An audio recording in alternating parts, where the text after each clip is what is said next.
Við fórum í þetta verkefni uppalega sem tilraunaverkefni til þess að reyna að bjóða starfsfólki okkar upp á betri lífsgæði og töldum að með því að stytta vinnutíman að þá væri betri gæði í starfinu hjá okkur þar sem að starfsfólk myndi þá geta nýtt þá klukkustund sem að það þyrfti ekki að mæta í vinnu í að huga betur að ýmsu þáttum í sínu eigin lífi og þar með yrði starfsánægjan meiri og við myndum draga úr líkum á langtímaveikindum og líka skammtímaveikindum. Þannig að þetta var bara svona áhugavert tilraunaverkefni sem að Ragnheiður Ragnarsdóttir kom með til okkar sem var hérna hjá Heilsufélaginu og varð úr að við prófuðum. Ástæðan fyrir að klukkutíminn var eiginlega fyrir valinu var eiginlega svo að við fórum að tala bara hvað þarf í raun að búa til mikinn tíma í venjulegu dagskipulagi fólk sem að vinnur 8 stunda vinnudag eða er með 8 stunda viðveru á sínum vinnustað. Hvað þarf að búa til mikið rými þannig að við höfum tækifæri til að gera það sem við vitum alltaf við þurfum að gera en gefum okkur alltaf sjaldan tíma til að gera. Eins og til dæmis að hreyfa okkur, eiga fleiri samverustundir með fjölskyldunni, huga kannski betur að samveru kringum mat og mataræðið og svo framvegis. Þannig að við komumst að þeirri niðurstöðu að klukkutíminn væri eiginlega svona ákveðið lágmark þó að við vissum líka að við erum að ganga mjög langt í og teygja okkur mjög langt í klukkutímanum að þá ákveðið bara að því að Hjallastefnan hafði hugrekki til að taka skrefið til þess að prófa að byrja bara eins bratt og við mögulega svona höfðum hugrekki til. Sko við ákváðum strax í upphafi að vinna þetta frá gólfinu og upp. Það er að segja að virkja starfsfólk sem að vinnur störfin á gólfinu í hugmyndavinnu og í rauninni aðferðafræðinni að reyna að finna þessar holur sem að ég held að við öll kannski finnum í okkar daglega starfi. Það sé einhvers staðar svigrúm, einhvers staðar tími ekki nægilega vel nýttur, eitthvað í skipulaginu sem mætti breyta, það mætti einfalda og stytta verkferla og annað slíkt og við komumst náttúrulega mjög fljótt að því þegar við fórum að halda fyrstu vinnustofurnar með kennurunum sem eru, hver hópur er cirka 4 kennarar með cirka 20 börn, að það var ýmislegt í dagskipulaginu hjá okkur, hvernig vorum að raða upp bara í vinnurýminu og svona annað skipulagslegt sem að mátti betur fara, sem bjóð til þennan auka tíma sem við þurftum til þess að láta þetta ganga upp án þess að skerða þjónustuna og án þess að auka kostnaðinn hjá okkur. Það má segja með mikilli gleði og stolti að þetta hefur gengið ævintýralega vel og það eru svona nokkru lykilþættir sem við höfum greint sem að eru ástæður fyrir því. Í fyrsta lagi þá er aðferðin við það hvernig þetta var unnið algjör lykilforsenda þess að það gengur vel. Það eru allir starfsmenn sem komu að því að ákveða hvernig þetta yrði útfært og að taka vinnufundi með fólki til þess að finna út úr því hvernig þetta væri hægt var svona gjöfin sem að fólk upplifði sem að væri gríðarlega valdeflandi og að þú hefðir að segja út frá þínu lífi hvernig vinnutími þinn væri skipulagður. Og þessu hefur verið tekið með miklu þakklæti. Þannig að við upplifum svona, já, bara þetta sem að maður leitar eftir, þú veist, að upplifa svona vinn-vinn fyrir alla aðila. Og það er ofsalega gaman, ofsalega gefandi og á sama tíma að þá eru okkar skólastjórar ofsalega flinkar. Það eru ofsalega flottir leiðtogar sem að stýra skólanum okkar og sem að hjálpa þá líka þeim sem að eru að vinna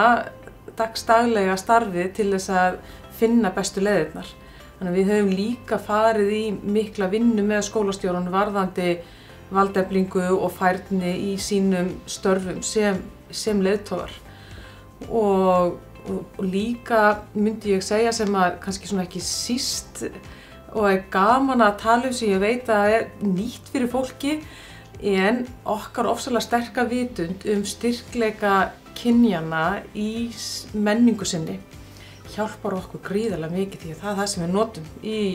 okkar starfi með okkar fólki, með skólastjórunum og skólastjórnir inn í sínum skólum að þekkja styrkleika kvennavenninga að þegar við náum að vera í því að þá er ekkert sem að held ég geti stoppað okkur. Eins og í öllum verkefnum að þá sérstaklega þegar við erum með tilraunaverkefni, við erum ekki með eitthvað sem er búið að binda í samninga þannig að við erum förum að stað með ákveðið tilboð þar sem við segjum að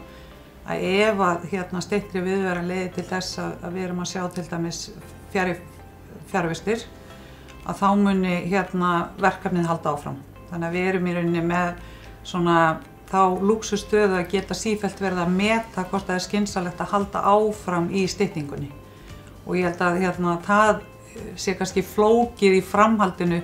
þegar þeir sem eru kannski með konum með samningsbundin réttindi að hvernig á að tryggja að fólk hætti ekki að skreppa eða temmi sér kannski svona vinnuhætti sem að kannski í dag eru svona einhvers konar tímasóun, skiljið hvað ég meina. Við höfðum þó allavega möguleika á að setja mjög skýra reglur varðandi styttinguna. Hún gildir bara fyrir hvern dag að því gefnu að það sé næg mæting til þess að tryggja barnastarfi blómstri á okkur. Nú ef að svo ekki, að það eru miklar fjarvistir eða veikindi, að þá náttúrulega er styttingin ekki í boði. Þannig að í þeim tilvikum, þegar að uppkoma veikindi eða fjarvistir eins og þetta gerist bara áður og þá var stytting ekki í boði og það getur náttúrulega valdið ákveðinni óánægju. Af því að svona dálítið ólíkt eftir skólum en svona tiltölulega fljótt fóru kannski margir að líta á styttinguna sem einhverja eign á meðan hún var auðvitað bara tilboð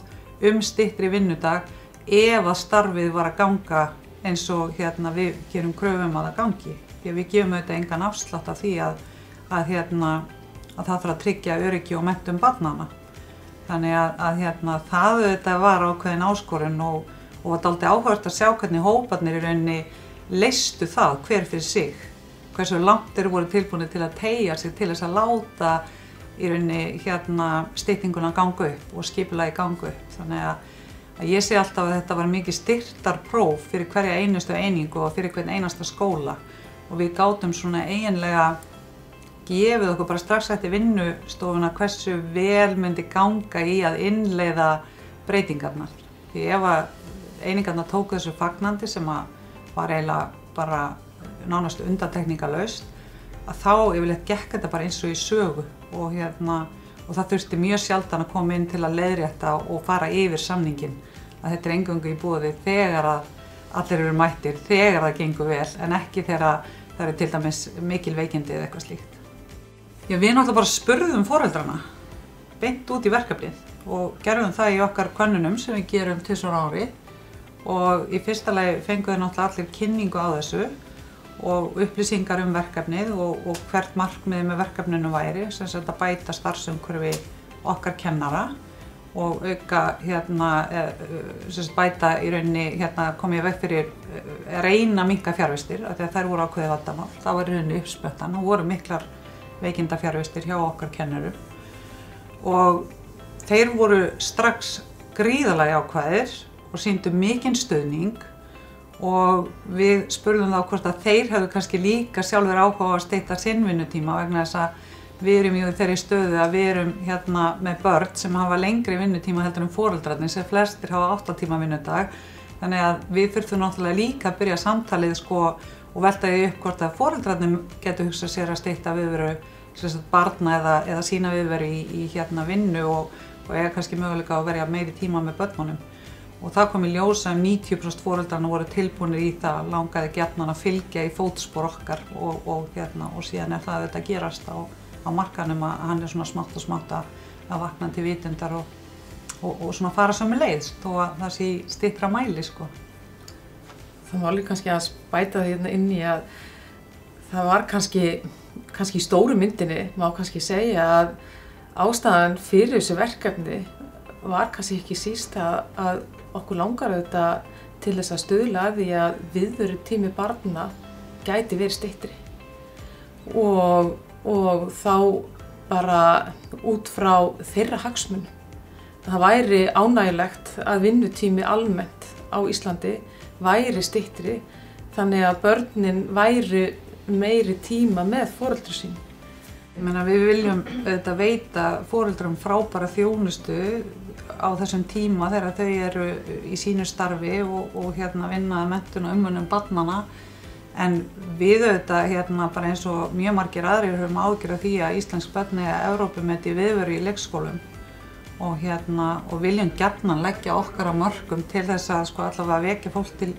umhugsunar og vinnumarkaðinn til vitundar það að einhverju hluta vegna erum við með svona langan vinnudag en samt erum við með framleiðni sem kannski ekki alveg í takti við það sem við sjáum annars staðar. Þannig að við vorum alltaf sannfærðar að þarna væri tækifæri sem við vildum nýta okkur og leggja okkar á mörkum til þess að búa til í rauninni kannski góða fyrirmyndir og svona skynsamlegt módel við að útfæra þetta sem að ég vona síðan að vinnumarkaðurinn svona kannski horfi til í framhaldinu. Það auðvitað kemur fyrir að það vantar bara það marga vegna til dæmis veikinda að þeir ná ekki að taka sína styttingu og við höfum gert kannanir á því, þú veist hversu oft þarftu í rauninni að lengja á þér eða hefur þurft að lengja á þér og það minna en áður vegna þess að við sjáum það í fjarvistatölunum hjá okkur að fjarvistir eru niður á við og síðast þegar við tókum stöðun á því að þá var það einhver 15% milli ára og það munar það. Það gerir það að verkum að það eru færri tilvik þar sem að þarf að lengja á sér eins og bara þurfti áður en við fórum í styttingu. Að þá náttúrulega þurftu þeir sem voru mættir mögulega að lengja á sér að því að það vantaði kannski 1 eða 2 inn á kjarna. Þannig að það er bara eins og áður að það geta komið upp tilvik þar sem að við þurfum að vera lengur í viðveru að því að við erum jú með börnin í höndunum, það dýrmætasta sem að fólk á og við getum ekkert gefið því afslátt. Við sjáum það sem að þetta verkefni er að gefa okkur að starfsfólk sem að kemur til vinnu hjá okkur að það lengur heldur en áður og það sem að þetta verkefni gefur okkur að við erum núna annað skólaárið að byrja með miklu betur stöðu heldur en var áður þannig að vinnustaðurinn vinsælli, það auðveldara að fá fólk og það auðveldara að halda í fólk og þetta þetta 2 þættir sem að hafa eitt mest áhrif á síðan gæðin í starfinu. Þannig að ef einhver í vafa að þá þetta leiðin en á sama tíma að þá mjög mikilvægt að huga að því hvernig þetta útfært. Það að vinna þetta með fólkinu og að gera það þannig að það hafi það að segja hvernig útfærslan lykilatriði. Við breyttum svo miklu í menningunni með því að bjóða fólkinu að taka ábyrgð á eigin viðveru, á eigin skipulagi og gera einingarnar sjálfstæðari sem akkurat í anda hjallastefnunnar og auka lýðræði og auka valdefla fólkið okkar. Við erum náttúrulega að mæla eins og allir starfsánægju, við erum að mæla ánægju með stjórnun og við erum að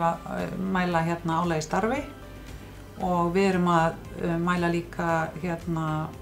líðan barna og auðvitað upplifun foreldranna líka. Og það bara gaman frá því að segja að allir þessir þættir eru á styrkleika bili þar sem við viljum auðvitað sjá það. Að við erum að fá mjög fína niðurstöður úr þeim mælingum. Já, má segja svona heilt yfir að starfsánægja hjá hjallastefninu svona með því hærra sem að maður sér á Íslandi og þó víða væri leitað. Þannig að það þetta mjög ánægjulegt og hluti af því þessi valdefling að fólk hafi þetta að segja og svo líka þetta bara sér fólk þetta mikinn tilgang í sínu starfi. Þannig ég held að þetta sé nú svona með betri störfum í heiminum að vinna með og við svona okkar tilfinning svo að það sé að verða meiri vitund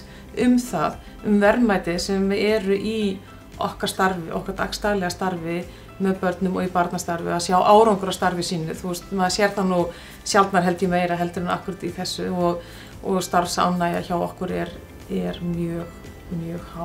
á þess að ég íki neitt. Þetta sé óhætt að segja sko, önnur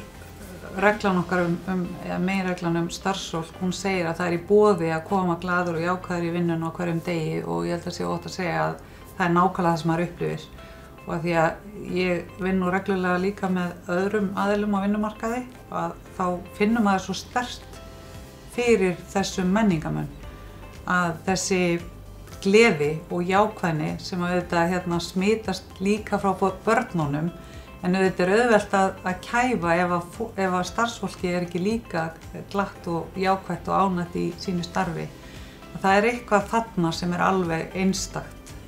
Ef ég ætti að lýsa því þá myndi ég segja að verðmætin hljóti að felast fyrst og síðast í því að við erum eftirsóknarverðari vinnustaður heldur en við vorum áður. Og auðvitað er það ekki bara þetta verkefni, það eru margir aðrir þættir en það hefur sannarlega hjálpað til og við finnum það í dag og skólastjórarnir okkar segja það að þegar valið stendur á milli okkar og kannski annars vinnuveitenda og þá erum við oftar að vinna heldur en áður og það er kannski ekki síst mikilvægt fyrir börnin, mikilvægt fyrir skólastjórana, mikilvægt fyrir allt okkar starf. Þannig að það er kannski ég myndi segja að þarna væri kannski svolítið sætipunkturinn Það er svo mikilvægt að vera ekki í skortshugsuninni og að ná að vera í hugsunin að vera eftirsótt og að það sé gaman og eftirsóknarvert að vinna hjá okkur þetta bara gríðarleg verðmæti.